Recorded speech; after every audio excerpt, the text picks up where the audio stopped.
One. Hi, this is the Gardening Guys, Owen and Conway. Hi, my name is Conway. Today's topic is talking about how to correct some of the scenarios you have when you have your soil tested. On a previous segment, we explained about testing your soil using the soil test kit, and when we have the results, how do we go about correcting it? So one of the ones that we will encounter is you have your three different numbers, which is your nitrogen. Your middle number is your phosphorus, and your last number is your potash. So in this particular case right now, if your nitrogen is really, really low, which is not unusual here on the west coast and the lower mainland, we need to have something in there right now that will basically boost up your nitrogen. In this particular example right now, we're using an example using ammonium sulfate. This is a chemical fertilizer which basically can be applied onto your, let's say your vegetables is a good example right now, especially if you're trying to grow a lot of your leafy vegetables like your bok choy, your spinach, your lettuce, and it's only applied as a very, very small, what we call side dressing on the side of the plant. Again, always read the directions carefully on the package before using it, and make sure that the soil is moist before applying it, and make sure it gets good watering after, because this particular product potentially can burn if you overuse it. The other one we talked about is our phosphorus, which can be deficient, but usually tends to sort of accumulate over time. In this example right now, we're using one with a high middle number. This is using triple superphosphate, which is basically a mineral which is actually mined out of the ground. Again, when it's applied into the soil, it will basically stay there for a long period of time. So basically, as a rule of thumb, it's usually not that deficient too much here in the lower mainland where we are right now. So that's your phosphorus. On this side here right now is another mineral which is mined out of the ground, which is potash. And this particular one right now can be deficient, but once you put in the soil, it will stay there. And this particular one is basically used, let's say, to try to mature your plants, try to give them a little more disease tolerance, and also get your plants ready for the wintertime. So it's one of those mystery plants that's more of a good for the well-being of the plant itself.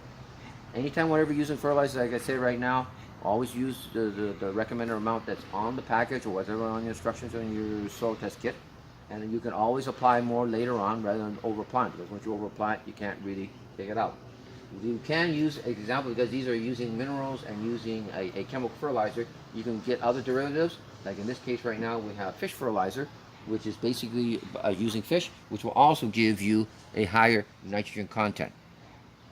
Okay, so that's basically using fish. On the other hand, for your phosphate, most people are probably familiar with using bone meal as an example, and that can also be used to give you some sort of phosphorus. In this particular case, for another organic one, we're using seaweed or kelp, and this can also be used as a derivative to sort of enhance your potash.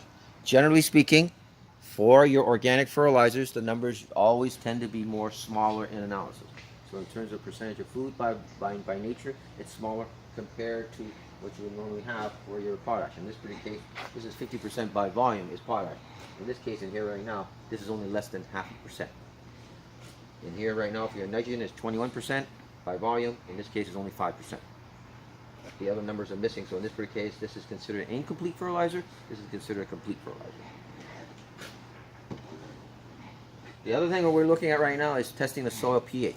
So as I sort of mentioned on the onset, when we have soil testing, that our soils around here traditionally tends to be very, very acidic because we get a lot of rain. So therefore, we have to sort of increase our soil pH.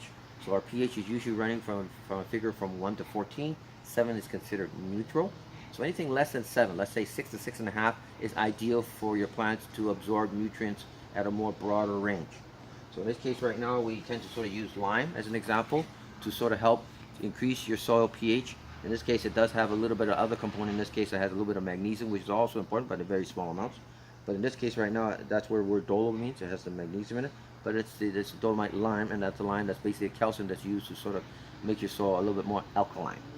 Now, on the other hand, if you're trying to grow plants that don't want to be as alkaline, and of course, I should mention alkalinity is important for some plants that can tolerate, let's say if you're growing a lot of your cabbages, or if you're growing a lot of your herbs, they can tolerate a lot of lime because they come from parts of the world where it tends to be more alkaline. But if you're trying to grow other plants which are more acid loving, let's say as an example your hydrangeas, your potatoes, your blueberries, then we also have to sort of try to what we call acidify your soil. So in this particular case right now, we're using sulfur. Any particular fertilizer, as I mentioned earlier on, even like ammonium sulfate, even though it does have your nitrogen, anything that has a little bit of sulfur, generally speaking, will tend to acidify your soil. So sulfur being one element, you can also use that by using things like peat moss if it's mixed in the soil with other things, so it doesn't create a caking. Or you can also use any sort of other compost, but generally as a rule of thumb, you try to avoid things like mushroom manure, because mushroom manure always tend to have a little bit more lime to it. Another thing, that most commonly thing that most people usually ask for, is how to sort of blue up your hydrangea. And if you want to get a really good blue cover, not all hydrangeas will blue up that well, is basically using aluminum sulfate. And this is one that's also the sulfate that makes it more into that shade of blue, but there's also to some degree very small amounts of aluminum that are used in the soil that will enhance that color of the blue. It doesn't work for all hydrangeas. Some hydrangeas do better, especially if they're more established. Some particular plants, like for instance Nico Blue, is a selection of a very old hydrangea. That one tends to sort of blue by itself very easily for us here on the west coast. But aluminum sulfate can be used, but you have to be very, very cautious when using it, because if you apply too much of it, this stuff can be toxic to plants. But it usually should be, if you're trying to sort of make your hydrangeas more blue, it should be done at least a year before the actual flowering time. So it should be done at least, let's say, 2 applications prior to the beginning of the following, before the following year. Is that because it's a slow release? It's not slow release as per se. It's just something that you want to sort of do gradually, because it's sort of, you're altering the pH very drastically, and there's concern that it might end up damaging your plant. So what if the customer comes in buy hydrangea and now they're gonna plant it and now they think that they have to force the color into more blue or more red? Will that work when they apply it as soon as possible as they planted it? For a plant that's already being planted in the ground, it doesn't work as well. It works better when the plants are more established in the garden, as a general rule of thumb. But not all hydrangeas will actually give you that coloration. Some will do it quite easily. Like I say, Nico Blue is one that will change, that will normally just go blue by itself without you adding anything around here. Others will change a lot more easier. But in most cases, I think most people may sort of like it, just let Mother Nature do its thing. So, what advice do you give for someone who wants to change a little bit of the tint of red hydrangea into more deeper red? That would be, in terms of anything in the pinker shades right now, it's mostly using some sort of lime. Lime. So we have the sulfur on one side, And sulfate, then, aluminum sulfate for the yeah, and bluish then the side, lime would be and the basically, lime will be on the reddish side. but it Okay. doesn't work for all plants. I mean, all hydrangeas, pardon me. And of course, that's because the gene, if the gene is white, it cannot change to Yeah. anything else. It So depends on the gene. yeah, so some, because the hydrangeas have basically been programmed for specific colors. Some of them, like I say, will change probably a lot more easier than others, um, and some of them, of course, usually around here right now that we're very fortunate that our soils are very acidic. But as they say, in places like in England, where some of the soils tend to be very alkaline, you have to keep doing it all the time in order to maintain that blue coloration. You can take it. So, if there isn't, until we Nope. see you next time, go green.